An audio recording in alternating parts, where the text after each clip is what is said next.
Salve Maria! Hoje, 22 de outubro de 2020, da 29ª semana do Tempo Comum, quinta-feira, celebramos a memória facultativa de São João Paulo II. O evangelho de hoje encontra-se no capítulo 12 de São Lucas, no capítulo 12, versículos de 49 ao 53. Do evangelho segundo Lucas.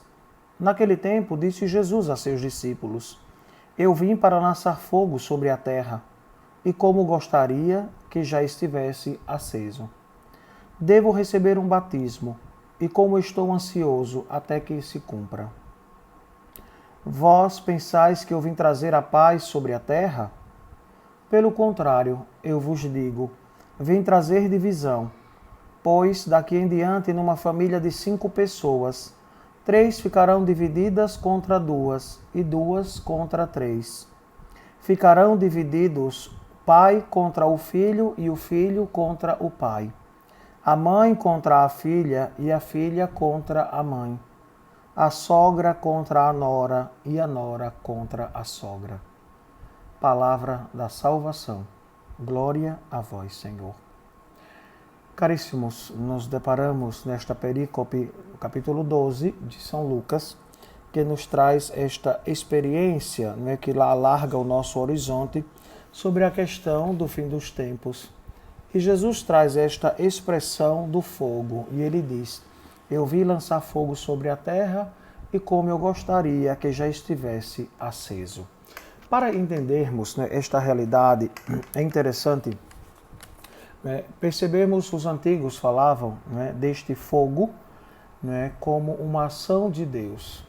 No Sinai, o fogo, quando Moisés estava na presença de Deus, e também o fogo da sarça ardente. Mas em Jesus nós percebemos este fogo pode ser configurado com o fogo do juízo final, no capítulo 3, versículo 9 de São Lucas, ou também o fogo de Pentecostes, o fogo do Espírito Santo, que desceu em línguas de fogo sobre os apóstolos. Na realidade trata-se da mesma realidade, da mesma coisa. O julgamento definitivo de Deus é dom do Espírito Santo e marca o início dos últimos tempos, dos novíssimos, que nós estamos falando nesta semana, Novíssimos como a segunda vinda de nosso Senhor Jesus Cristo, e nós somos chamados à conversão, a todos nós que fomos batizados, chamados a uma vida nova. Claro, Jesus também faz referência neste fogo em relação ao batismo. Não o batismo no Jordão, mas o batismo que Jesus vai realizar no alto da cruz, o batismo de sangue. Jesus vai derramar o seu sangue na cruz, por cada um de nós, por toda a humanidade. Jesus vai selar a nova e eterna aliança no seu sangue. O sangue do Cordeiro sem mancha, que é o próprio Cristo, que é derramado na cruz como expressão do amor puro para a salvação de toda a humanidade.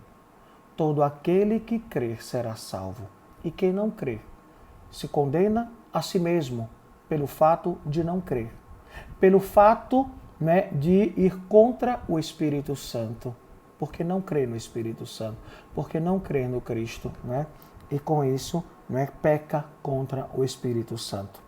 A outra realidade que Jesus nos traz nesta perícope é que Jesus diz que não veio trazer a paz à terra. Só que parece contraditório. Como é que Jesus, o príncipe da paz, diz que não veio trazer a paz? Mas aí a gente não pode tirar do contexto, não é verdade? Então tem que ser dentro do contexto. Ele diz, pelo contrário, eu vos digo, vim trazer a divisão. Qual o sentido desta divisão? Qual o sentido da paz que Cristo não veio? No sentido de que cada cristão batizado é chamado à vivência da conversão. Quando ele diz que o filho e o pai estarão um contra o outro, a mãe e a filha uma contra a outra, no verdadeiro sentido, ainda, com a sogra contra a nora e a nora contra a sogra, ele quer dizer que a nossa opção radical por Cristo vai nos fazer romper aqui na terra com todas estas realidades. Lembro-me, quando eu decidi entrar no seminário e ao chegar em casa, eu disse aos meus pais, né, do meu desejo de entrar no seminário, e meu pai disse bem assim: não acredito, daqui a 6 meses você vai estar de volta, você gosta de dançar forró, você gosta de festa, e eu continuo gostando de festa e de forró, né? Mas uma coisa é o chamado de Deus, e eu respondi, e graças a Deus tenho mantido esta fidelidade. Cada um de nós tem o seu chamado, tem o seu momento de optar por Cristo, pelo reino, não é? E na família muitas vezes acontecem estas realidades. Eu conheço, não é, uma pessoa que os pais proibiram que ela se consagrasse, que ela realmente fosse uma religiosa, e fez da vida desta jovem, não é, um tormento, porque ela não conseguia, não é, viver e crescer na espiritualidade, na vocação que o Senhor chamou, não é? E os pais impediram, e os pais bloqueavam, trancavam ela de casa, não deixavam sair, muitas vezes ia, não é, no ambiente da formação e arrancava ela do meio do povo. Mas tudo isso para quê? Se a pessoa sente este chamado de Deus e responde, não é? Então, o chamado de Deus é uma confirmação na vida da gente. Quanto mais nos abrimos à ação e à graça de Deus, mais Deus vai realizando em nós. E então, não é, o consagrado, a consagrada, mas também, não é, dá o seu sim diário a Deus. Não é que depois que resolveu ser padre religiosa, um leigo consagrado, desistiu de tudo. Não, não, não. O sim é diário, a conversão é diária. Mas também nós temos que entender a vocação matrimonial, porque muitas vezes os católicos não dão esta importância. Acha que é só se ajuntar, né? Acha que é só conhecer o outro, já leva para casa, passa uma noite aqui, outra acolá, né? E vive esta realidade. Não é isso que Deus quer. Deus quer que as pessoas se encontrem, que possam um conhecer o outro e a partir daí de uma experiência profunda, enamorar-se e chegarem ao matrimônio católico, o matrimônio cristão. E a partir daí os dois fazerem uma opção de vida. Lembro-me, um casal também, eles casaram e na noite de núpcias eles optaram em passar fazendo uma vigília de oração. E somente no dia seguinte o casamento foi consumado. Fizeram amor pela primeira vez e realmente era um casal de uma vida de oração, numa vida realmente de entrega a nosso Senhor. E eles optaram. Que bela experiência e profunda de conhecer que o esposo e a esposa são a experiência e a figura do Cristo que se doa completamente pela igreja. E muitas vezes as pessoas que não são de igreja, que não creem verdadeiramente do Cristo e não buscam uma conversão, acham que isso é besteira. É besteira desse povo, não é besteira não. Isso é com certeza viver a radicalidade da fé em Cristo Jesus. E com certeza nosso Senhor, querendo que nós rompamos com certas realidades deste mundo, vai nos levar para junto de si na eternidade. Então, estamos chegando ao final do ano litúrgico e esta é a experiência que vai se aprofundando cada vez mais, né? O fim dos tempos, a segunda vinda de Cristo, e nosso Senhor quer que nós vivamos a nossa vida de fé, com amor, com caridade, para com os mais necessitados. Então este é o convite de Jesus, romper com esta sociedade que muitas vezes nos empurra para o mal, para o pecado.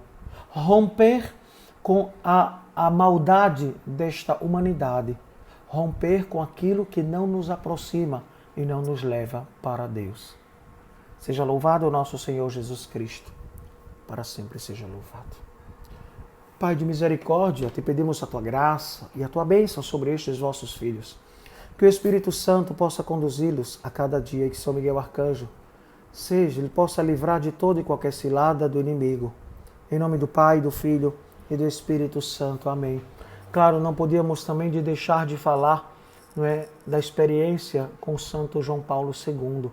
Um homem de fé, um homem de uma profundidade, não é, na vivência da caridade e do amor. Ele sim, colocou-se inteiramente à disposição do Cristo e do Reino como uma vela que acende sobre o altar e que vai se derretendo, se desmanchando, né, na presença do Senhor. Ele era um consagrado à Virgem Santíssima pela escravidão, pelo método de Montfort. Que esta experiência do Santo João Paulo II nos ajude também, a cada um de nós, sermos completamente de Maria. Amém.